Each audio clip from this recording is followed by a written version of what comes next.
Namo tassa bhagavato arahato sama sambuddhassa. Namo tassa bhagavato arahato sama sambuddhassa. Namo tassa bhagavato arahato sama sambuddhassa.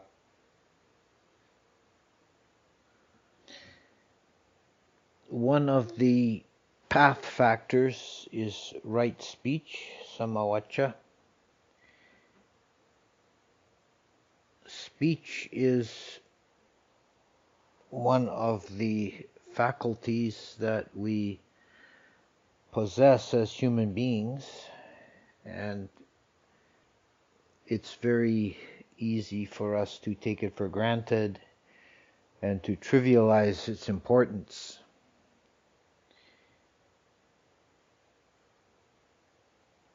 Speech is the articulation of the contents of the mind. It's an exteriorization of thought. It's a sharing with other beings of thought process. And it has very great power and very great effect. The significance of speech is recognized in spiritual traditions. In Hinduism, one of the most powerful deities in the original Vedic version was the goddess Vach, V-A-C, goddess of speech. Vach, or vacha, is speech in Sanskrit and Pali. It's the same root as voc, as in vocative or vocal, vocalizing. In Christian tradition, in the Bible, in the Gospel of St. John, it's stated that in the beginning was the Word, and the Word was with God, and the Word was God. Logos is the Greek. So, the significance of articulated speech there.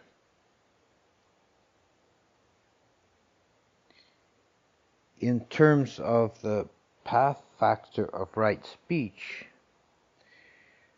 it's expanded into the 4 right and wrong courses of speech, that we are to avoid the wrong courses and seek to engage in the right courses.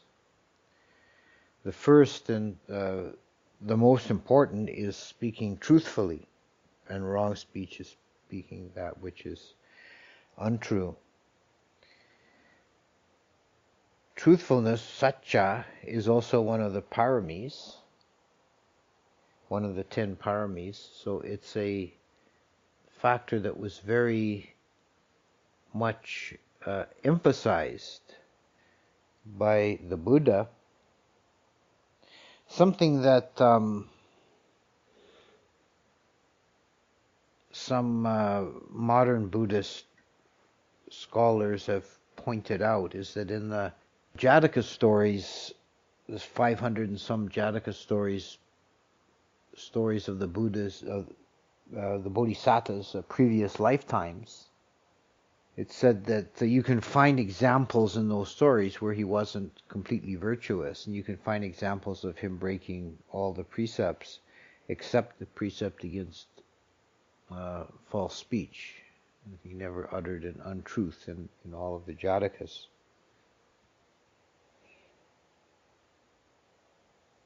There's also an idea in the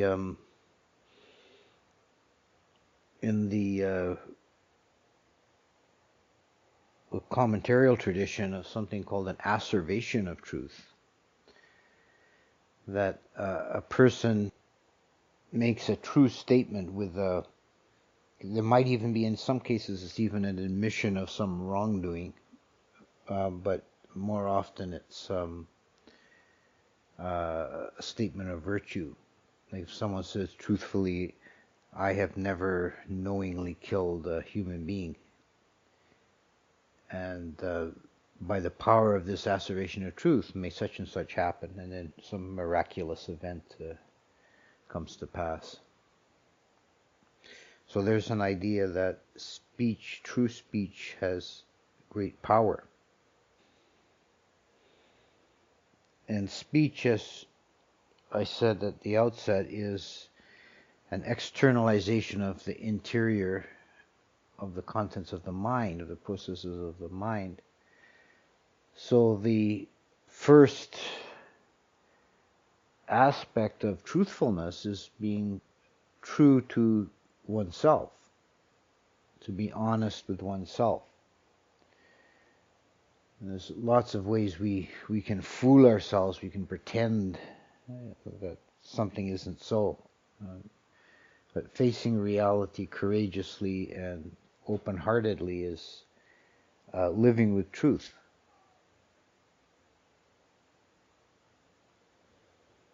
And anytime we compromise that, then we're allowing delusion into the mind, and we're dragging ourselves into further ignorance. So the first thing is to be fully honest with oneself. And one's speech that's put out into the world should be in accord with one's own understanding of reality. It should be true in that sense.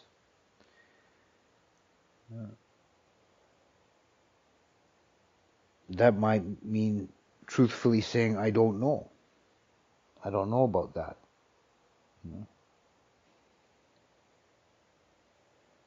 Or expressing something tentatively if one's not sure. I don't know for sure, but I think that this is the way it works. Rather than being dogmatic. The second course of wrong speech to avoid is harsh speech. The opposite is gentle or kind speech. That hearing harsh speech is emotionally hurtful. If someone abuses you verbally, it's painful to hear, to be insulted, belittled, humiliated with speech. So we try and avoid harsh speech, attacking another with speech.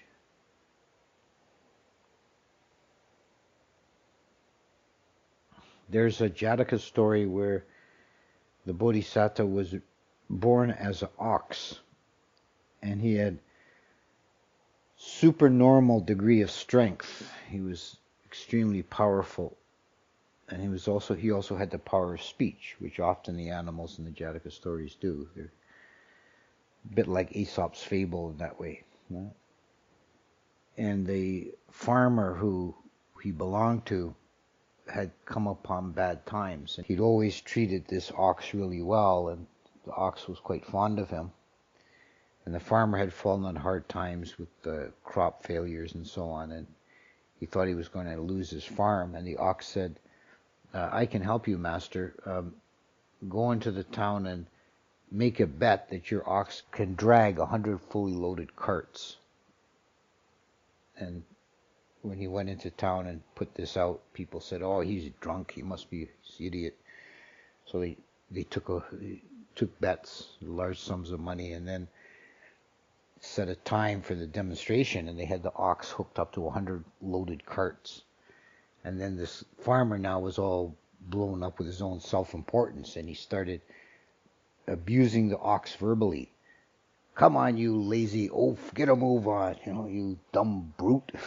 And the ox just stood there chewing his cud. And so the farmer lost all his, it's even in worse straits. And then the ox, and he says, why didn't you pull the carts? And the ox says, well, I wouldn't. You were speaking so harshly to me. Tell them double or nothing tomorrow. And then the next day, the farmer's gently stroking the head of the ox and saying, good fellow, good sir, please pull the carts. And of course he did. So it's kind of a homely story, and many of the Jatakas are like that, but it illustrates a point that there's also a saying, catch more flies with honey than vinegar. English saying. So gentle speech is always to be practiced.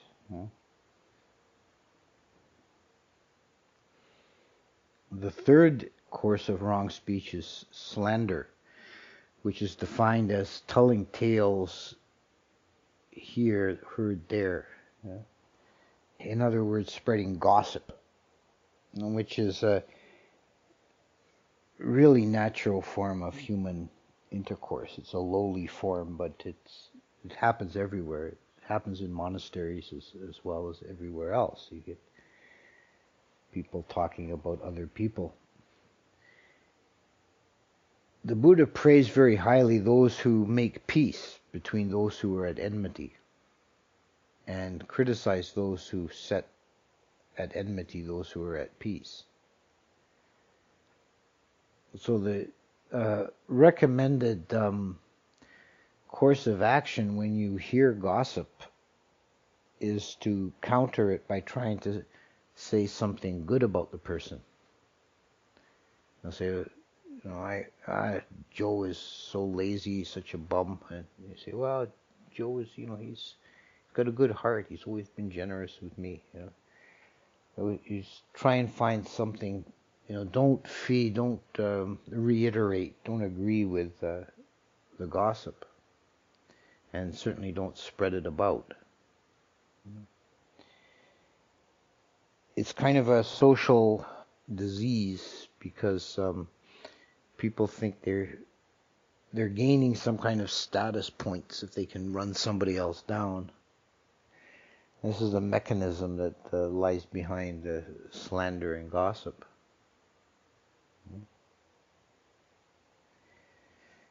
The fourth kind of wrong speech is foolish babbling. It's just the Pali is a tirachanakata, horizontal going talk. And horizontal going is an allusion to the animal realm, because animals are on all fours, their spine is horizontal. So sometimes it's translated as animal talk, but it really means like lowly talk. This is something else that human beings do just to fill the empty space. They just babble about nonsense. And this is something to be avoided. It's actually, for someone who has some degree of inner tranquility, it can be, quite distracting and annoying to listen to somebody babbling. There's something that is said of some of the Arahant monks of the Buddha's time that the Buddha was praising. He said that they either speak of the Dhamma or they keep the holy silence. And this silence, tunhi, is something that's praised by the Buddha. It's something that's becoming harder and harder to find in the world, is silence, something that's not appreciated. The modern civilization drowns out any type of silence that occurs. And we fill it with foolish babble that if it's not available locally, then we beam it in by satellite. Fill the space with foolish babble.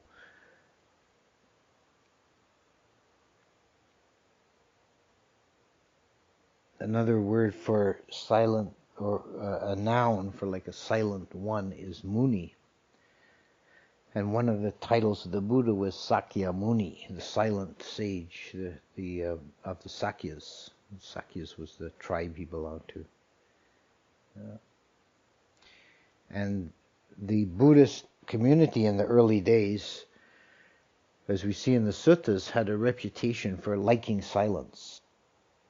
In a couple of incidents, the there was outside of Magadha, there was a wanderer's park where various holy men of different traditions would gather, and there's a couple of episodes in the suttas where either the Buddha or one of his disciples is going to the wanderer's park, and the wanderers are engaged in a clamorous roar of talk until they see the Buddha or his disciple coming, and then they say, "Oh, let's be quiet. The Buddhists, they really like silence. They won't think highly of us if they see us all chattering away."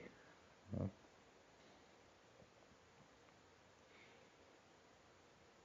So silence is, in its own way, is a form of speech.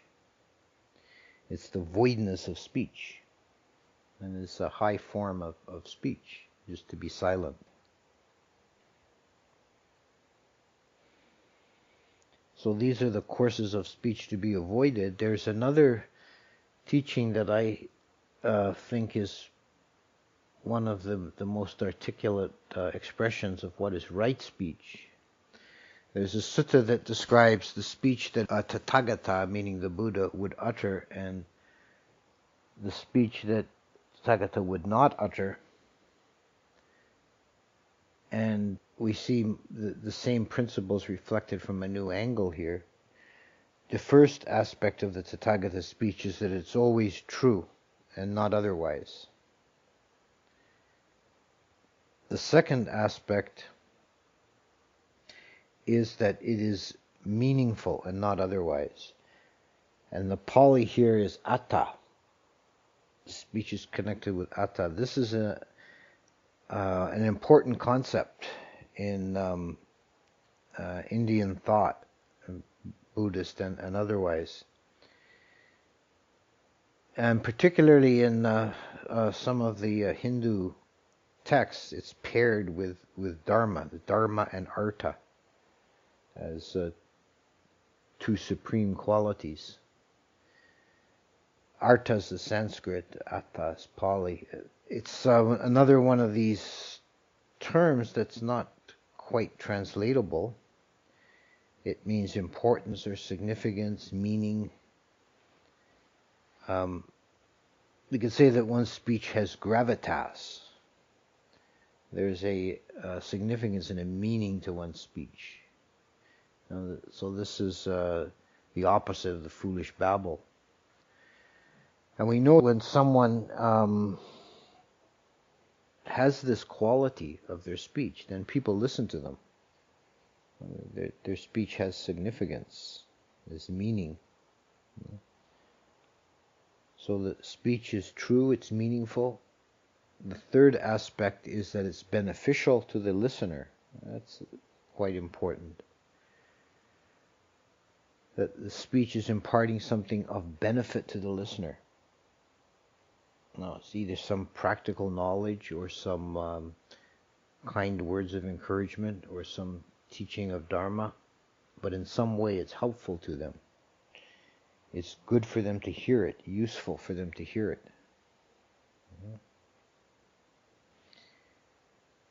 The fourth aspect of the speech that Tathagata would utter is interesting in its own way in that it's split. It said that the speech is either pleasant to hear or spoken at the right time. And this is quite significant as a guide for speaking and for criticizing, because you can imagine cases where there's something that needs to be said to somebody that's true and would be beneficial if they'd listen to it, and it's significant, but it's not pleasant. They don't want to hear it. If it's pleasant, if it's also pleasing to the ear, then it can be spoken at any time. There's that's no harm done to give someone encouragement or rightfully earned praise, but to give a criticism, it has to be spoken at the right time. There's a further elaboration of this in the Vinaya. There's a discussion of when it's appropriate for one monk to admonish another. And this can be generalized into the idea of any sort of criticism of one person to another. The first principle is that the person doing the admonishing should be themselves free of that fault. If you're also guilty of the same offense or have that fault yourself, you've got no business criticizing another. The second aspect is that one's mind is free from anger. And if it's not free from anger, one should hold silence and wait until you can compose yourself and speak without anger. And you can see the practical quality of that advice. If you come at somebody aggressively and angrily, even if your criticism is just and makes sense, they're not going to accept it well. They're going to get defensive and argue back because they feel under threat. But if you're saying it in a helpful way, in a calm way, it might make an impression. And the third one is very difficult. It's you have, to the best of your judgment, you have to decide whether the other party is going to be able to accept the admonishment in a good spirit. If you think they're just going to become defensive and argumentative, then there's no value. It just makes matters worse to say anything. So the option in all these cases is always silence. Speak the Dhamma or keep the holy silence.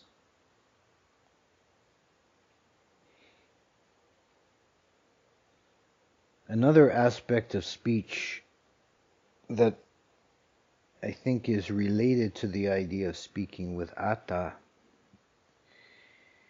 is speaking clearly and precisely, which is a skill like any other skill that one can develop, but to express ideas in a way that the listener will understand what's being said. And this requires, to begin with, it requires precision of thought.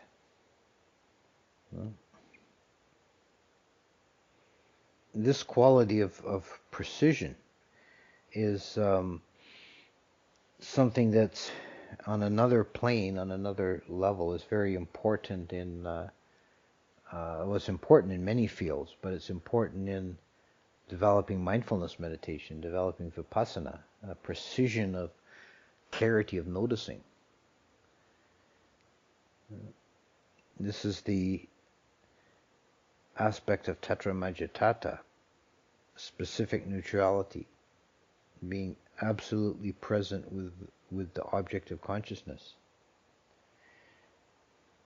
in a precise, clear way. And this is an aspect of discriminating wisdom, to be able to know this from that, to be clearly aware of what this is and that is. And if this quality is developed at that level, in the noticing, then it can also express in action and in speech. We should strive for precision in our actions and our work and our creations and our activities, and also in our speech, in expressing our ideas.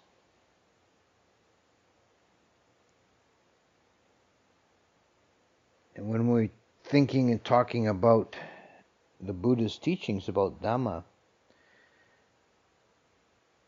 I'm convinced that it's very useful to acquire a good vocabulary of the technical terms in Pali language.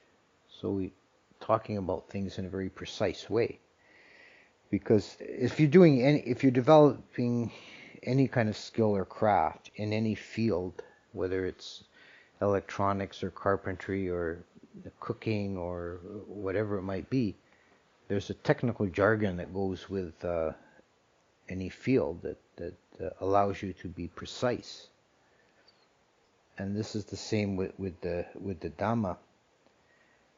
And I've seen many ways in which the common English translations mislead people because of the lack of precision. English as a language, it has its virtues.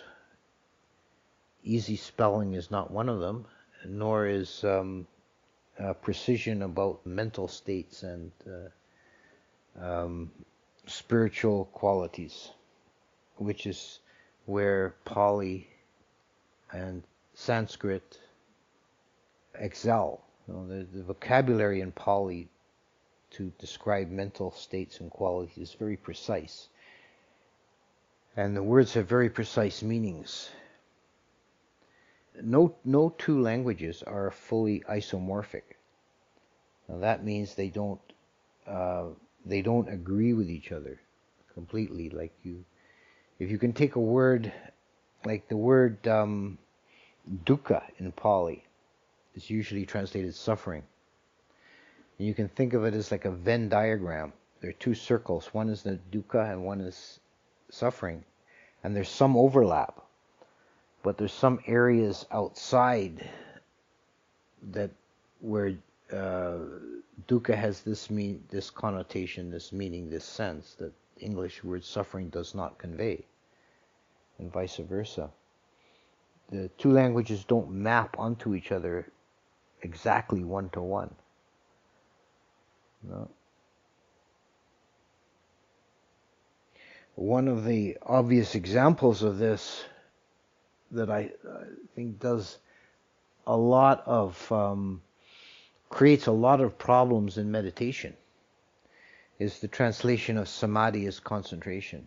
And I've mentioned this before in my talks, and it's something I think we really have to get away from. If you're reading about Buddhism, because it's been the standard translation for decades, you'll see the word concentration mentioned many times in books. Just mentally substitute it for samadhi. Samadhi is not concentration, because the mind with samadhi is vast and expansive. Concentration implies that you're narrowing the mind down to a tiny little point. That's not the idea. Definition of samadhi that's given in the old texts is non-wavering. So something like stillness or stability would be better. But I think it's generally better for these kind of technical terms just to stick with the original. And then you can have that precision in your thought and in your speech. You're expressing language in that way. When Buddhism first went from India to China, the first texts that were translated into Chinese left any word that had any sort of even remotely special meaning in. So a great deal of the nouns, a majority of the nouns, they just left them and transliterated them phonetically in Chinese characters, but they left them in the Sanskrit. So the books were very difficult to read for someone who wasn't educated already in the material. Yeah. But it avoided shifting the meanings.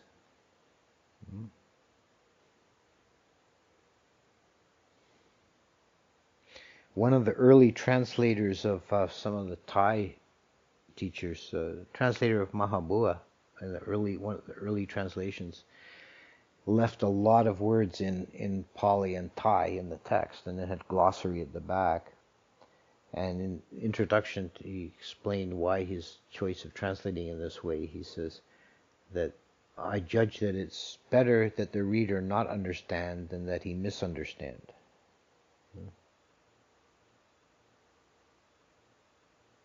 So this is an aspect of speech, trying to shape the concepts of Dhamma into language. As one of the gifts, one of the powers of the Buddha was the power of perfect speech. Someplace it said that of all the various powers of the Buddha, the highest power is the power of perfect teaching. That he could express the Dhamma. This is higher than being able to fly up to Tawatingsa or to multiply the body or anything else. Being able to express the Dhamma perfectly. And it's always a challenge, probably, in that field more than in a mundane field, because the highest truths are not expressible in words. And we try and come up with ways of leading the listener in that direction. But the unconditioned, for example, is by definition ineffable. It's not expressible in words, because this is, of all, we've been talking about the power and significance of speech, but there's a limitation of speech too. That speech is, and logical thought, of which speech is the expression, are qualities of the conditioned realm. They are part of conditionality, and they cannot be otherwise. So nibbana, or the unconditioned, cannot be described in speech. It cannot be logically thought of. It can be known, it can be directly experienced and realized, but it cannot be described or expressed or spoken of without, in some sense, misleading. So speech is something to be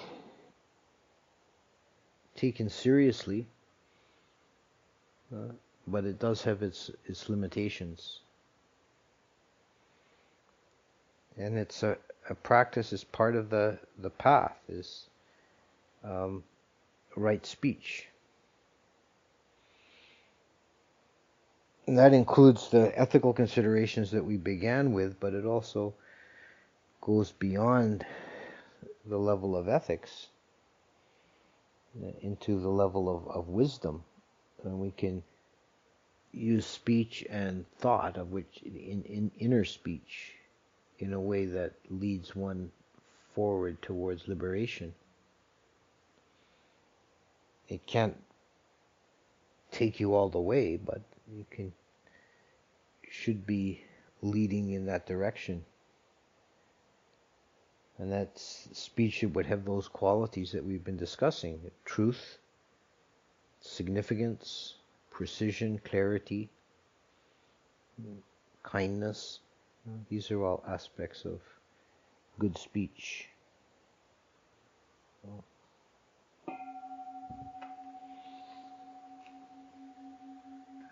Mayam Dhamma Kataya Sadhu Karam Dadamase Sadhu Sadhu